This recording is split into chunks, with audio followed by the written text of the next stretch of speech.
She was fired for telling the truth. But before that same day was over, the man who owned the house was standing in front of her, asking for something men like him almost never asked for: mercy.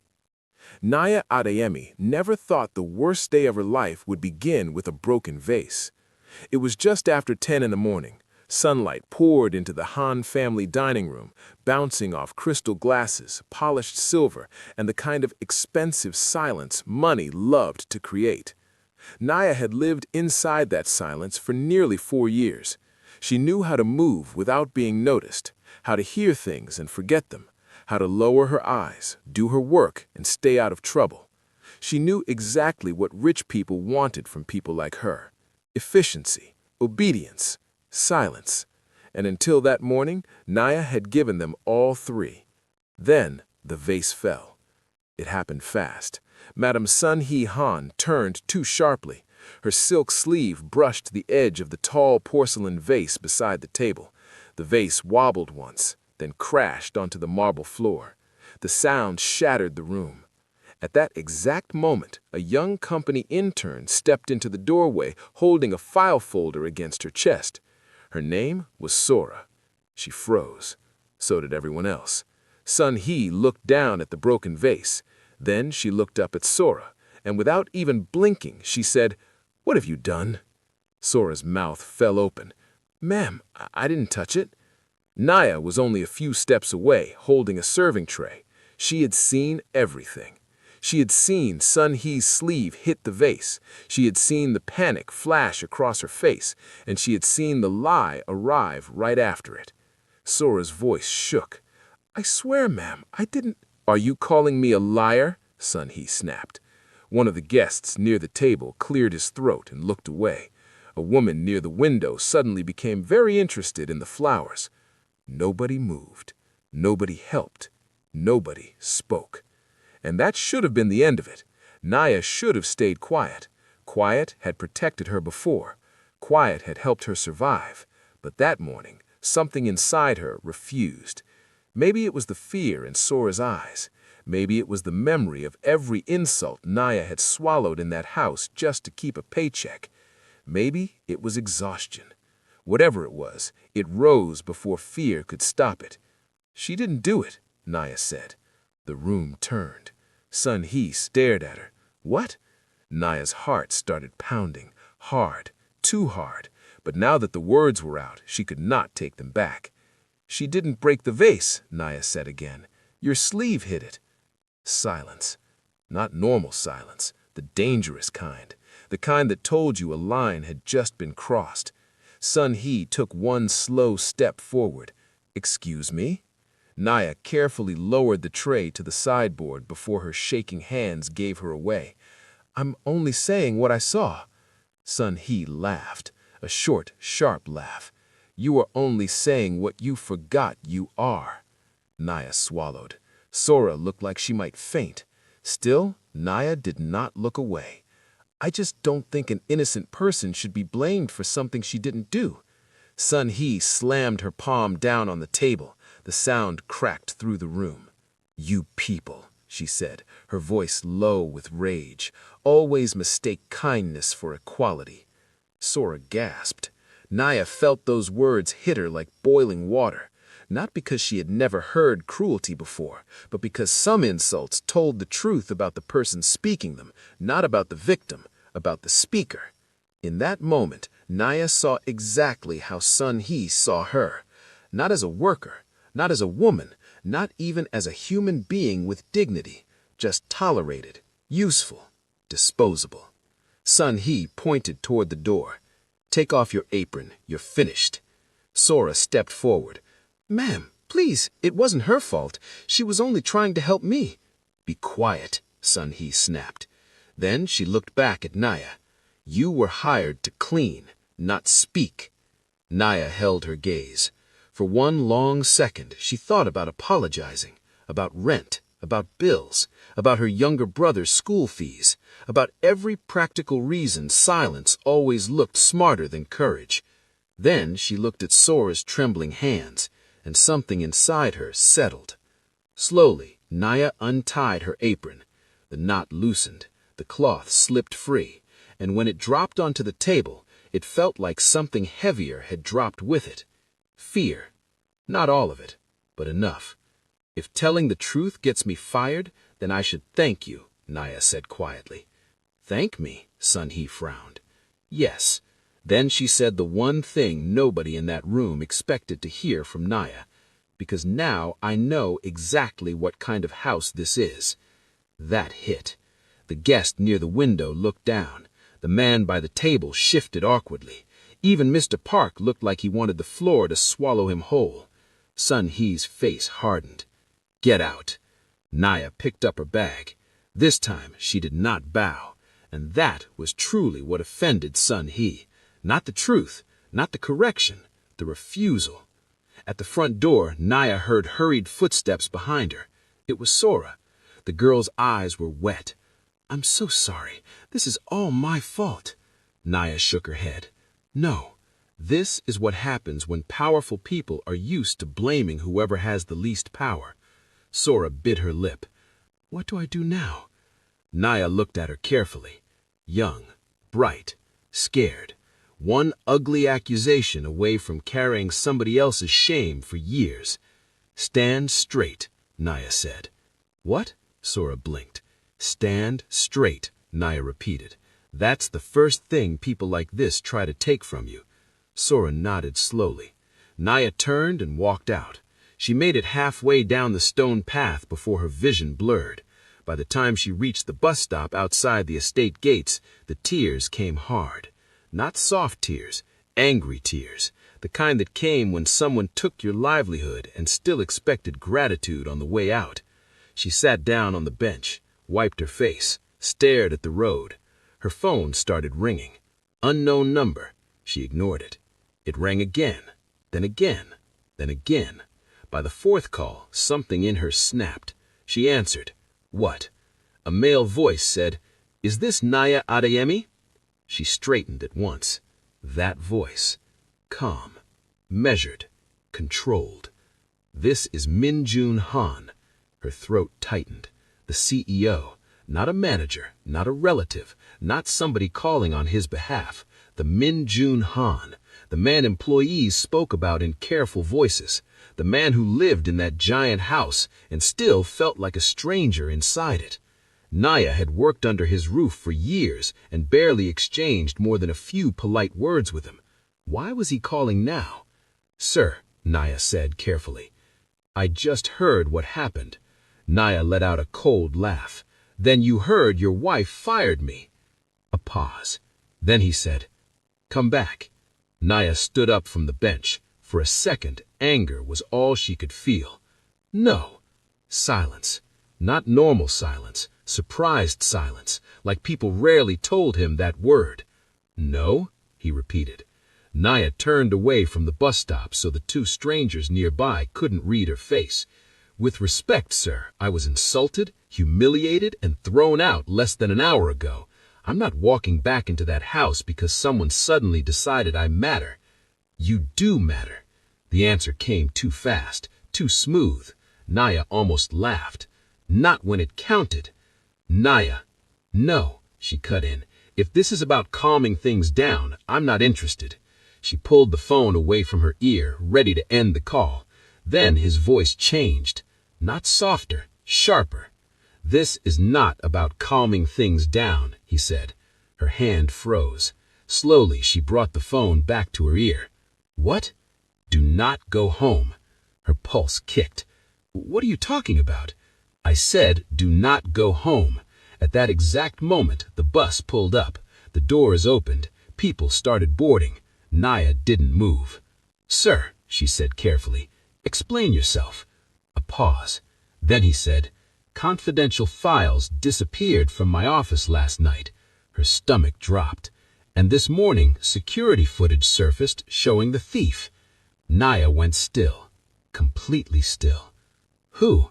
She asked, even though suddenly she already knew. You. The bus doors shut.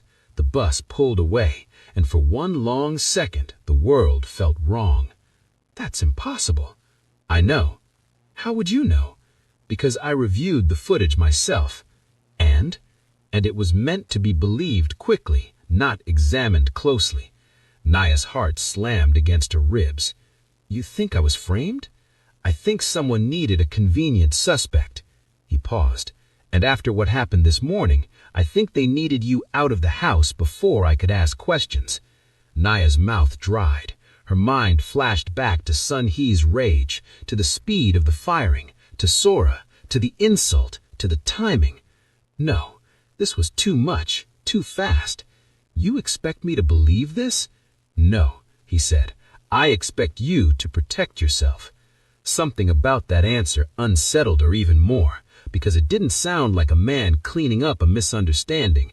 It sounded like a man discovering rot inside his own walls. Come back, he said. I said no. Then tell me where you are. Naya tightened her grip on the phone. Why? Because if you won't come to me, he said, I'll come to you. The call ended. Naya stared at the screen. A second later, a text came through. Stay where you are. Do not speak to anyone. I'm 5 minutes away. She looked up sharply. A black sedan turned the corner, stopped in front of the bus stop. The rear door opened, and Min Jun Han stepped out himself.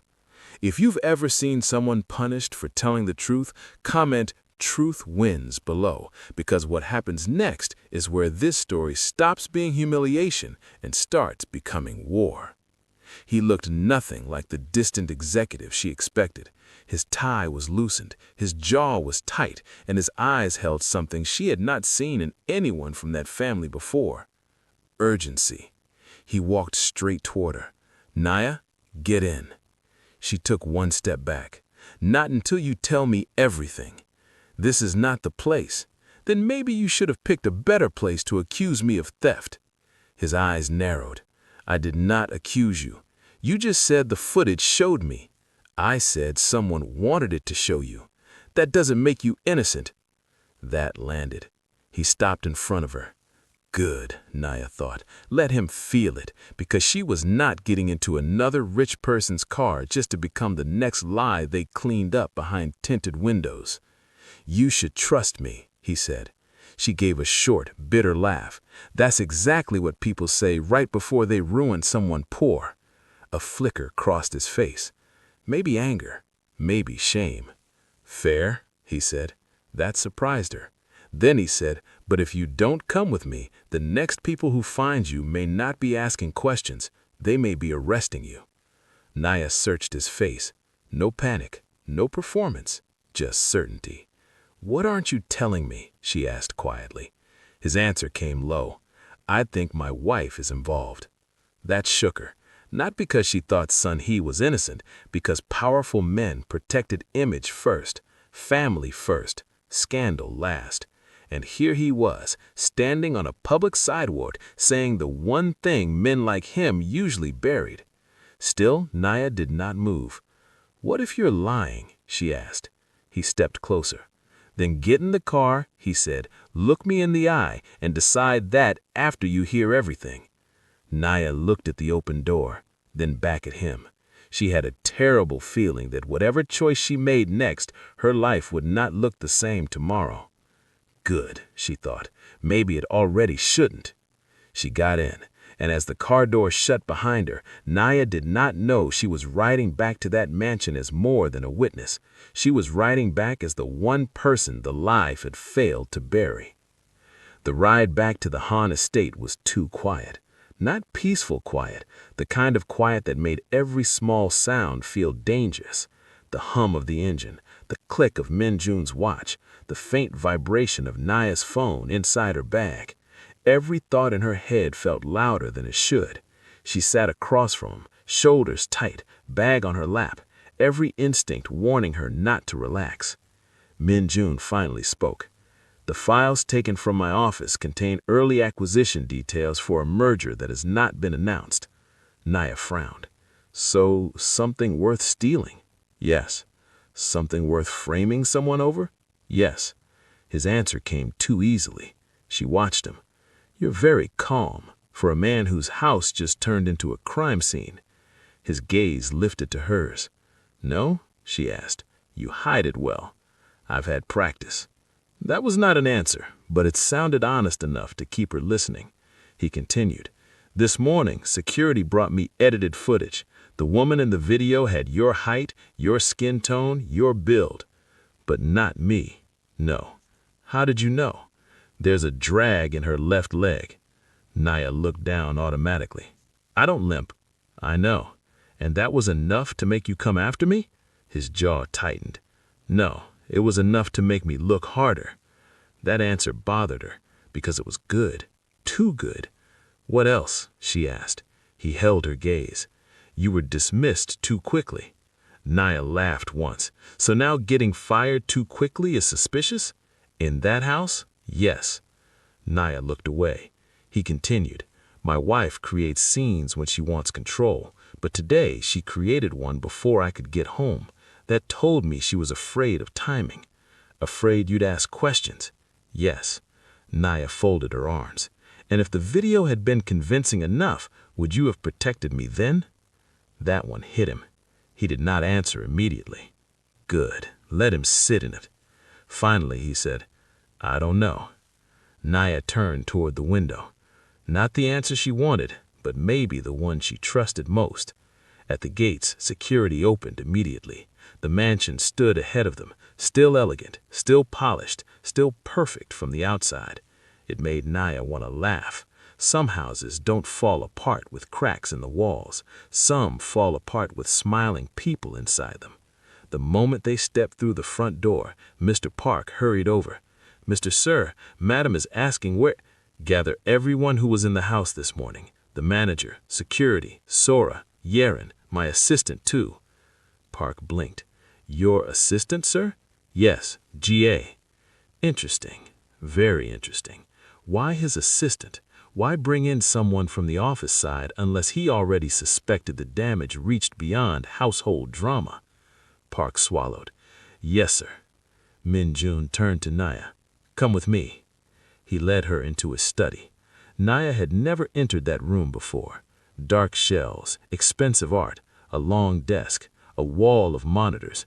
It smelled like leather, cedar, and the kind of money that expected privacy. Min-jun went straight to the system. "Watch." Naya stepped closer. The footage began. The corridor outside the office appeared first, empty. Then a figure in staff uniform came into view, cap low, shoulders slightly hunched, walking quickly toward the office door. At first glance, it was terrifying. It did look like her. Close enough for lazy people, close enough for people who wanted a reason. Then the figure passed beneath the light. "Pause," Nia said. Min-jun did. She leaned in. "That shoulder." He looked. "Padded." "Yes. And the walk." She pointed again. "That's not me." "I know." She turned toward him. "Who else knows?" "No one yet." "And you brought me back anyway?" "I needed the real witness in the room." Nia stared at him. "The real witness to what?" Before he could answer, the door opened. Sun-hee entered first. Her eyes landed on Nia and fury lit up instantly. "What is she doing back in my house?" Behind her came Park, Sora, a security officer, Yeren, and finally GA, Min-jun's executive assistant. GA looked elegant, composed, far too calm for a room this tense. Nia noticed that immediately. Min-jun did not answer his wife. He turned the monitor so everyone could see. "Close the door." Sun-hee folded her arms. "You vanished for nearly an hour, ignore my calls, and return with her?" "With a witness," Min-jun corrected. Sun-hee laughed coldly. "To what? Bad manners?" "To a lie." The room went still. He hit play. The footage rolled again.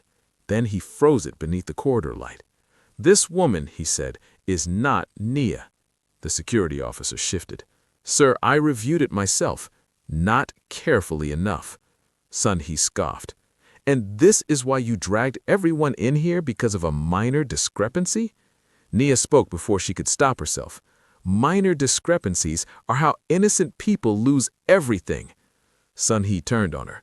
"No one asked you to speak." "I did." That changed the room. Even Sora looked up. Sun-hee stared at him. "You are defending her?"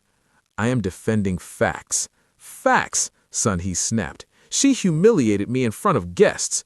"You blamed the wrong girl." "It was an accident." "No," Nia said quietly. "The accident was the vase. The lie came after." That hit. Sora's eyes filled. Yaren stared at the floor. Park said nothing, but the shame on his face said enough. Sun Hee pointed at Nia. "You forget yourself." Nia stepped forward just a little. "No, ma'am. I remember myself perfectly. That's why I spoke." Min-jun looked at his wife. "Did you fire her because she embarrassed you, or because you needed her gone before I saw this?" Sun Hee hesitated.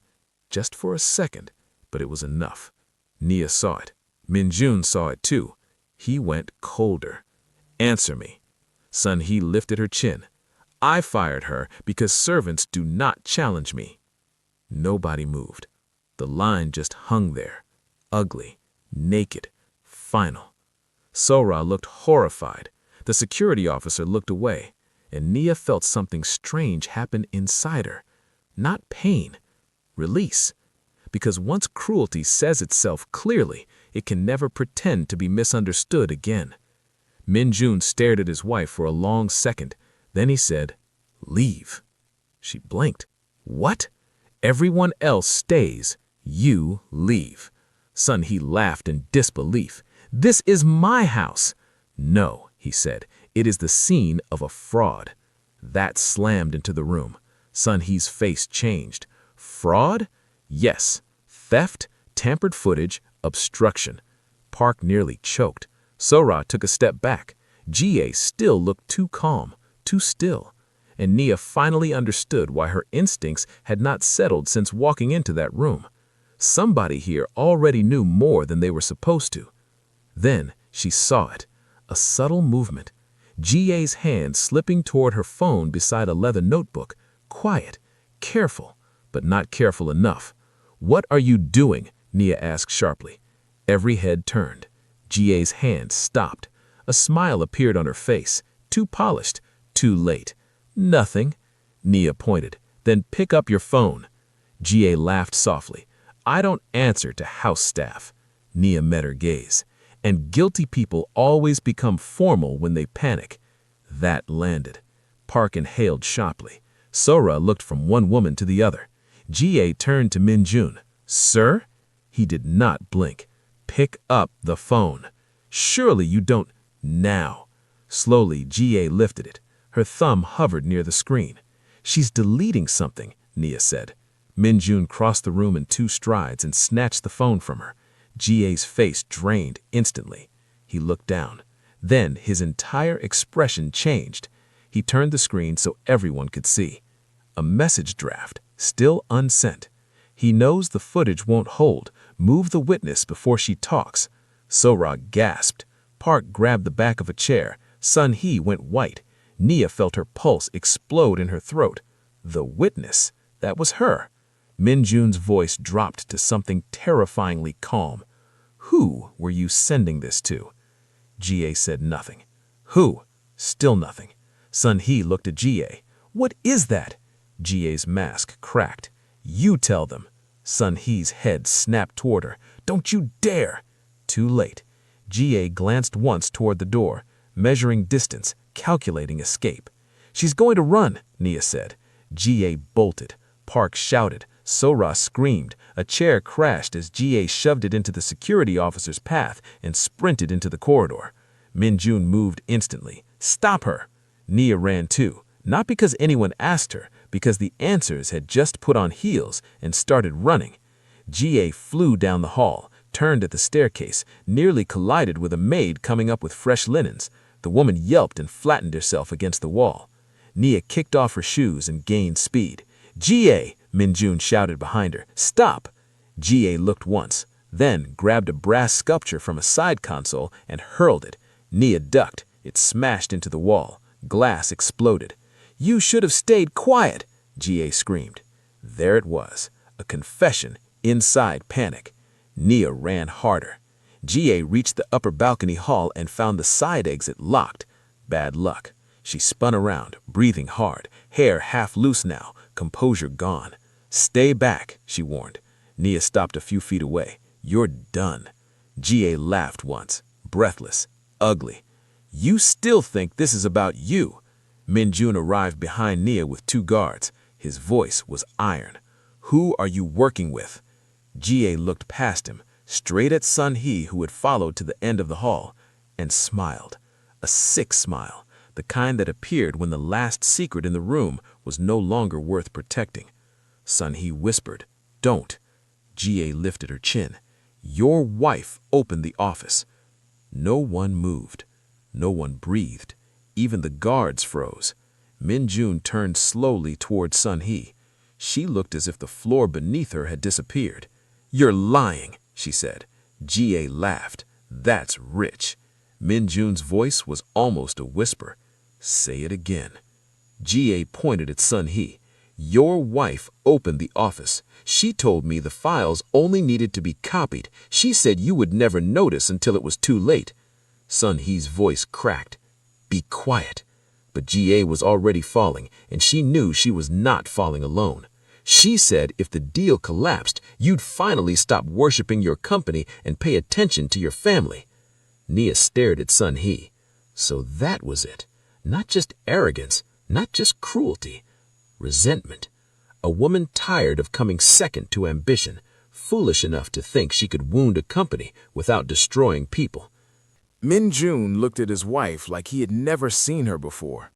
"You stole from me?" he asked. Sun Hee's eyes filled. "I didn't mean for it to go this far." Ga barked out a bitter laugh.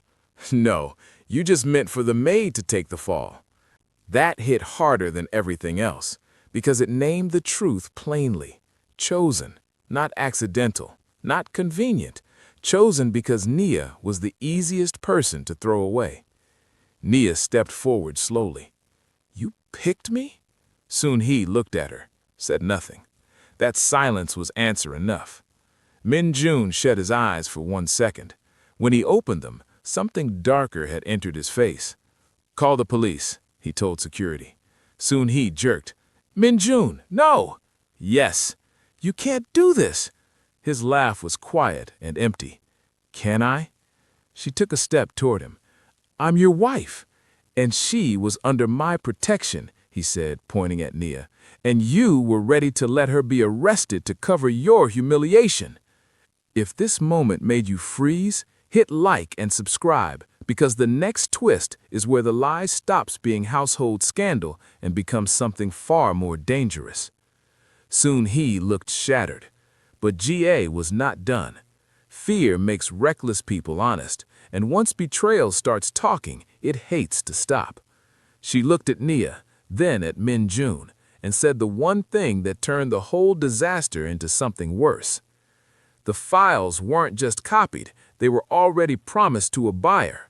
For a second, nobody reacted. Not because they didn't hear her, because they did, and wished they hadn't. Minjun took one slow step toward Ga. "What did you say?" Ga's eyes were glassy now. Adrenaline had cracked the calm she had worn like makeup all afternoon. "I said the files were promised to a buyer." Sun Hee's mouth fell open. There, another betrayal inside the betrayal. Nia felt her skin go cold. So this had grown beyond one jealous wife, beyond one cruel lie, beyond one easy scapegoat. It had become something bigger, something that could still explode if they did not get ahead of it fast. Minjun's face hardened. "Where are the files?" Ga hesitated. A guard tightened his grip on her arm. "Where?"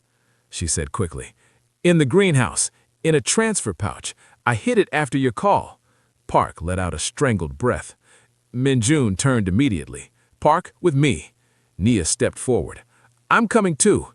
He looked at her once, then nodded.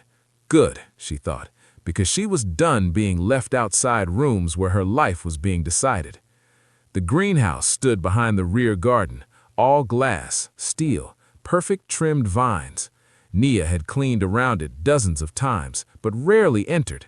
Now, as they hurried toward it, the late afternoon air felt sharp enough to cut. Park unlocked the side door with shaking hands. Inside, warm humidity rushed at them. The smell of wet soil and orchids filled the air. Search everything, Min-jun said. Nia moved fast, under the potting bench, behind fertilizer bags, inside empty planters. Nothing. Park searched the cabinets and muttered, "Nothing, nothing."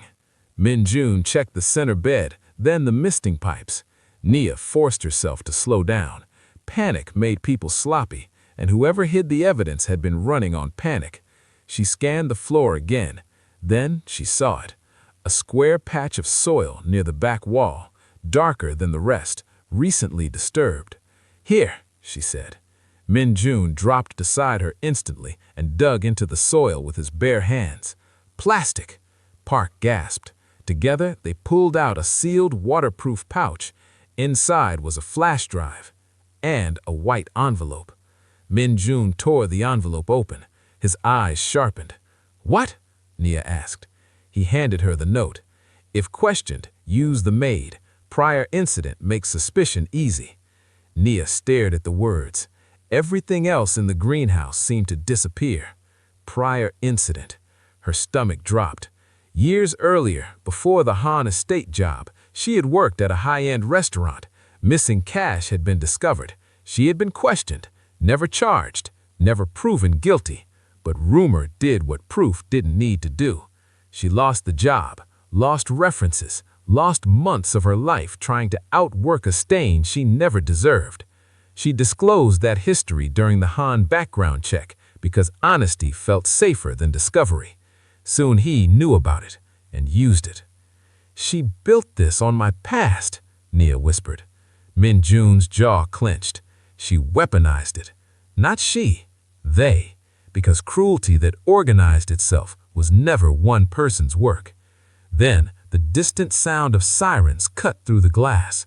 Park looked up. "Police!" Too soon. Min-jun checked his phone.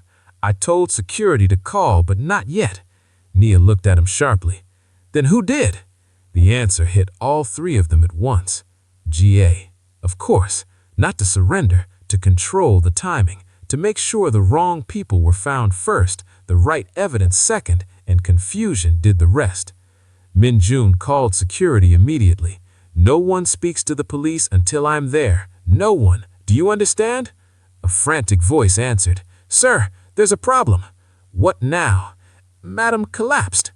Min-jun closed his eyes briefly. "Conscious?" "Barely. Ambulance is coming." The line ended. Nia stepped back, pulse racing. Every second, this story found a new way to get worse. Park ran his hand over his face. "Sir, what do we do?" Min-jun slipped the drive into his inside pocket. "We get back inside before somebody else rewrites the scene." They rushed back to the main house. Chaos had already taken over.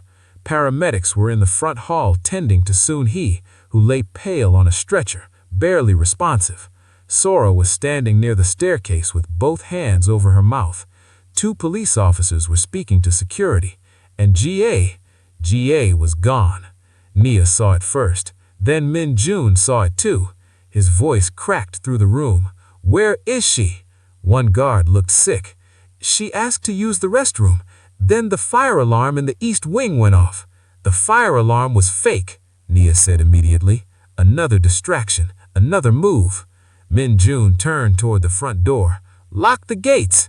Too late. Outside, tires screamed. Nia ran to the front window just in time to see a silver sedan tearing down the drive. "GA!" Min-jun was already moving. "Come with me." Park shouted after them, but neither of them stopped. Within seconds, Nia was in the passenger seat of Min-jun's car as the engine roared and they shot through the gates after the fleeing sedan. He drove like a man past the point of pretending control was still neat. GA's sedan swerved through traffic ahead, reckless, desperate. She clipped a side mirror, ran a light, nearly hit a delivery bike. Nia gripped the handle above the window. "This is insane." "Yes, it is." "Do you always drive like this?" "Only when someone is fleeing with the evidence that can destroy me." That is not comforting. For the first time all day, something almost like life flickered between them. Not humor, but recognition. Shared danger had a way of stripping people down fast. Ahead, GA made a hard turn toward the Riverside Road. Bad move.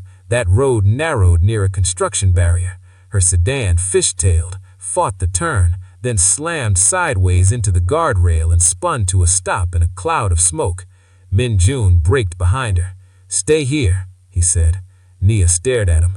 "Absolutely not." He looked like he wanted to argue, then saw her face and gave up. They got out together. GA stumbled from the driver's side, forehead bleeding, herd bag clutched to her chest like it contained the last thing she still controlled. Min-jun approached slowly. "It's over." She laughed, high, ugly. "You really still believe that?" Nia circled toward the front of the car, eyes fixed on the bag. "What's in there?" GA hugged it tighter. Min-jun's voice went low.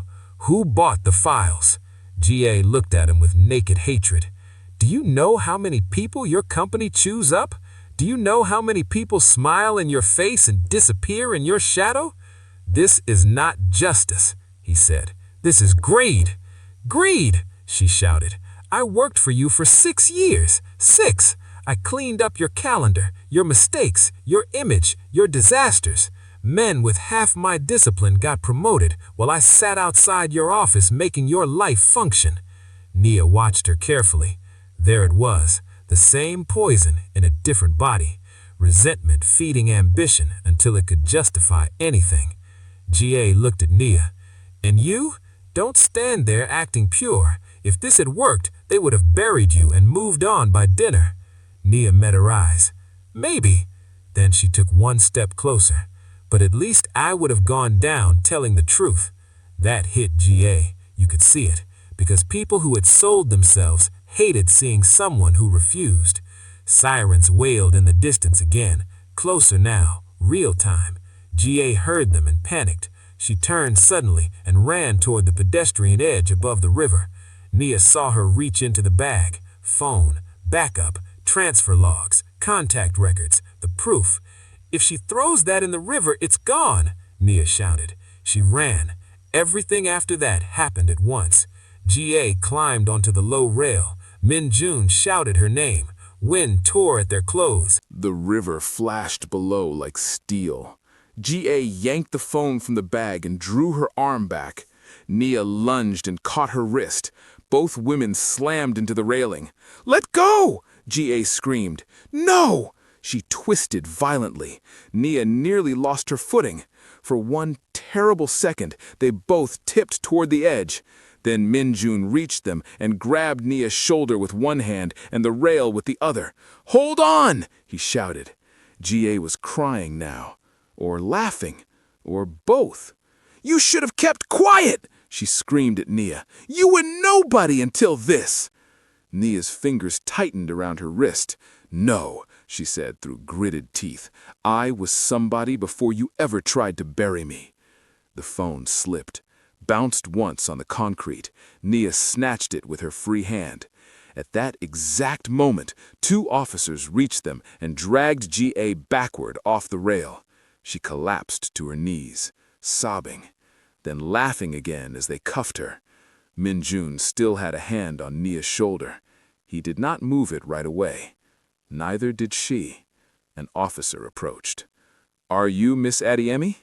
Nia looked at him, and for one brief second, all the old fear returned, the old imbalance, the old knowledge that innocence was not always enough once power had named you guilty. But Min-jun stepped beside her before she answered. "Yes," he said, "and she is the primary witness. You will speak to her accordingly." That mattered. Too much, maybe, but it mattered. Hours later, after statements, after evidence logs, after the phone and drive had been handed over, after the adrenaline wore off and left only exhaustion, Nia sat in a quiet interview room with a paper cup in her hand. The door opened. Min-jun walked in. He looked tired now, truly tired. Not polished, not untouchable, just tired in a way that made him look older and more honest. He closed the door behind him. "Sun-hee is stable," he said. Nia nodded. GA gave a full statement, The buyer was still waiting on final confirmation. The files did not fully leave her control. Nia let out a slow breath. So it's contained? Yes. She looked at him carefully. And the part where I was almost turned into a criminal? His gaze held. Also contained, permanently. He placed a sealed envelope on the table. What is that? A formal statement clearing your name, signed by me, by legal, by internal security. Nia did not touch it yet. And? She asked. He almost smiled, like he respected the suspicion. And a recommendation letter. For what? For any position you choose, inside Han Global or outside it. Now she looked at him fully. Why? His answer came without delay. Because integrity should not have to beg for work after surviving people like us. The room went quiet. Nia stared at him. He continued, slower this time. I owe you more than an apology, but I owe you that too. I built a world where someone could decide you were disposable and assume I'd believe it. That failure is mine. Nia sat with that.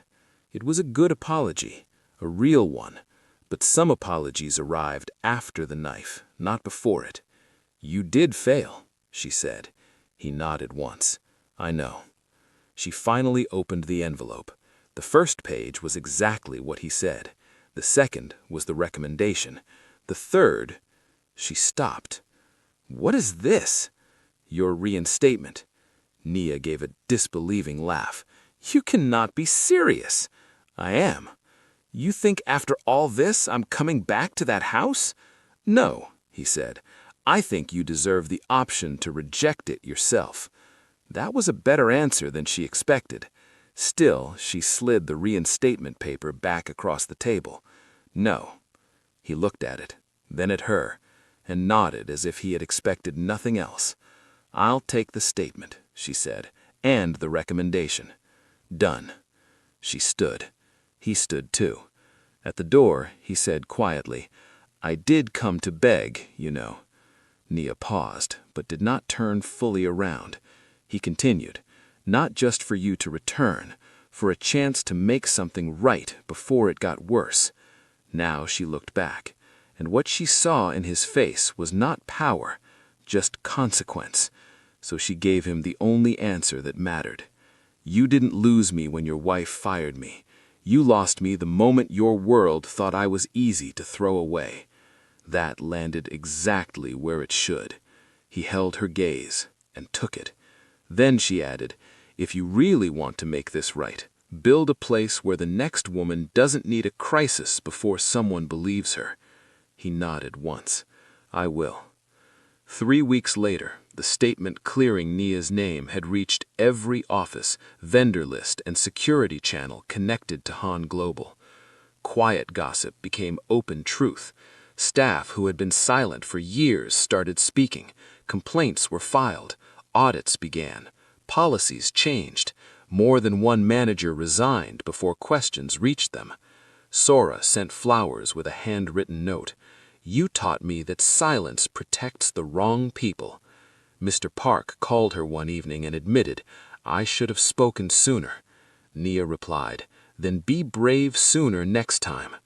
As for Sun Hee, her name disappeared from public appearances for a long time. As for Min Jun, he sent only one message after the dust settled. Thank you for refusing to stay small. Nia read it once, then set the phone down, and kept living. Because some victories were not about revenge, they were about refusing to return to the smaller version of yourself that survival once demanded. Months later, seated in a bright office across from the director of a non-profit legal defense group for domestic workers and migrants, Nia was asked the final interview question. Why do you want this role? She smiled. Because now the answer was simple. Because too many people only matter after danger finds them. I want to help before that. She got the job. And in the years that followed, Nia became the kind of woman frightened workers called when they thought nobody would believe them. The kind of woman employers feared because she knew the law, knew the game, and knew what silence cost. She never returned to the Han mansion. She never needed to, because the greatest victory of that day was never the apology, never the recommendation, never the begging. It was this: the woman they chose because they thought she was easiest to destroy became the one person none of them could ever erase. If this story stayed with you, like the video, comment the line that hit you hardest, and subscribe to become part of this growing community for more powerful stories where truth fights back and wins. This channel is all about powerful stories that pull you in, challenge your expectations, and leave you thinking long after the video ends.